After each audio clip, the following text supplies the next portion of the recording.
Hello everyone and welcome to my entry in the 2025 YouTube Conlang Relay. First, if you've somehow ended up here without knowing what I'm talking about, in the description there's a link to a video on the Conlang YouTube channel. Go watch that first so you know what this is all about, okay? Alright, with that out of the way, this is the text I received from Human 1011 in which I translated first to English and then, like last year, to Ultra French. Now, before I talk about some of the more intricate parts of either translation, here's the English text I ultimately arrived at.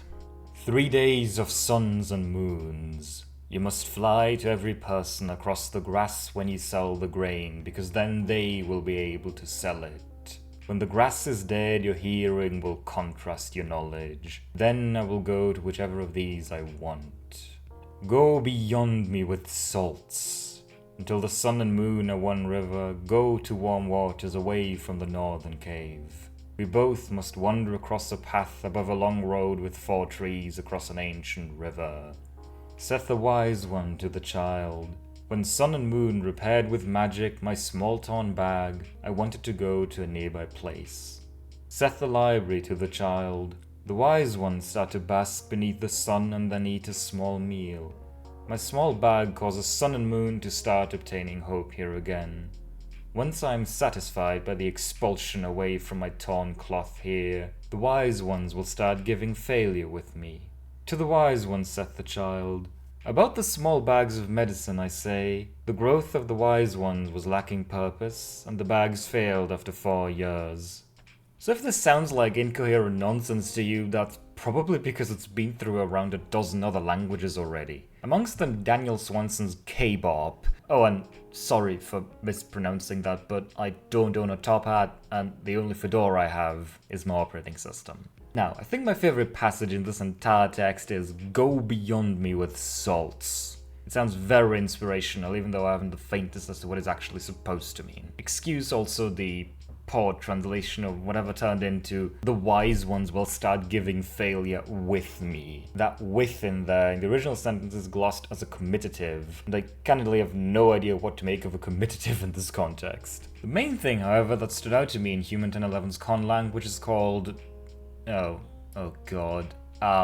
Draconic. Sure, sounds good. Yeah, let's go with that. Now, the thing that stood out to me the most is that Draconic has 6 noun classes. See, in languages that don't have noun classes, it's easy for pronouns, verb forms, etc. to become ambiguous in what they refer to. Take, for instance, the sentence, after weighing a big apple with my scale, I put it away. Now, does "it" in this sentence refer to the apple or the scale? There really isn't a way of knowing, at least not in English. If I were to translate this sentence to German, which does have noun classes, and where the word for apple is masculine and the word for scale feminine, the sentence would no longer be ambiguous. As if I were to use a feminine pronoun, it would become clear that it was referring to the scale, because it's feminine, and vice versa for the apple. Draconic having 6 noun classes then, at least from what I can tell, leads to pronouns occurring several sentences away from their reference, and verbs that occur seemingly entirely disconnected from their subjects. See, here for instance we have a verb whose inflection has magical gender. The only magical noun in sight are these 2 noun phrases, meaning the sun and moon at the start of the text. And over here we have verbs conjugated in the rational plural. The closest rational plural noun is the wise ones over there. A literal translation of this, of course,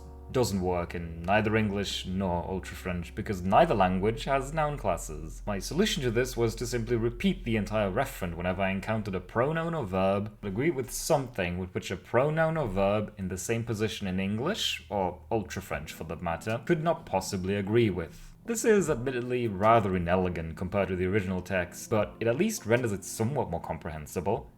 Syntactically, that is. As I said, I'm sure semantically it had lost any and all semblance of meaning long before it ever got to me. After I was done with my translation, I of course promptly translated to Ultra French. Like last year, I had help from Anwen again, thank you very much for that. But fortunately, I had the foresight to prepare for this translation by coining around 500 new Ultra French words ahead of time. And as a result, the translation proceeded a lot more smoothly than last year. But it also didn't take me 10 hours this time around. Now, if you're expecting me to read this, no. Instead, I'll point out some of the more interesting parts of it. The very first sentence of the second paragraph already gives us a wonderful example of how Ultra French, despite its many distinct forms, is perhaps even more tricky to make sense of when once those forms aren't distinct. For instance, the de prefix over here denotes the second person singular active in these two verbs. But in this word here, it's the active infinitive instead. And over here, it's actually a noun affix, specifically the partitive plural. De also occurs as a standalone word. Here, it's an adjective meaning all or every, and over here, subordinator meaning when or once. All of these, of course, are not to be confused with nasalized de, which means then. Ultra French also has quite a few suppletive verbs. This word over here, for instance, is actually the first singular future of aller, or to go. If you're wondering what the highlighted parts here are, those are the present and future stems of this word. One of my favorite parts of this text from how the grammar turned out is the passage that in English reads, "Cross a path above a long road with 4 trees across an ancient river." See, Ultra French doesn't have adpositions at all. Instead, it has a few cases, and in this particular sentence, I for once got to put a good number of these cases to use. Across a path, or along a path, superlative. Above a long road, suppressive. With 4 trees, ornative. Literally, it means decorated with 4 trees. And finally, across an ancient river. Now, that last one I chose to interpret as our destination being on the other side of the river, which in Ultra French is communicated with the translative case. Another fun construction occurred in the translation of "My small bag causes sun and moon to start obtaining hope here again." Because the Ultra French word for to cause requires a serial verb construction in this sense, meaning this sentence actually has 2 finite verbs. Translated literally, this construction reads, "My small bag causes the sun and the moon start." Oh yeah, and as for the comitative I mentioned earlier, well, Ultra French also has a comitative, so I just translated it literally. That way the next person in line gets to try and make sense of there just being a random comitative seemingly in the middle of nowhere. Wait, hold on. Don't tell me I'm not the first one to do this. Oh god. I really wouldn't be surprised at this point. So yeah, I hope you enjoyed my entry. If you're wondering, over here is the torture passed on. It's really not too different from last year.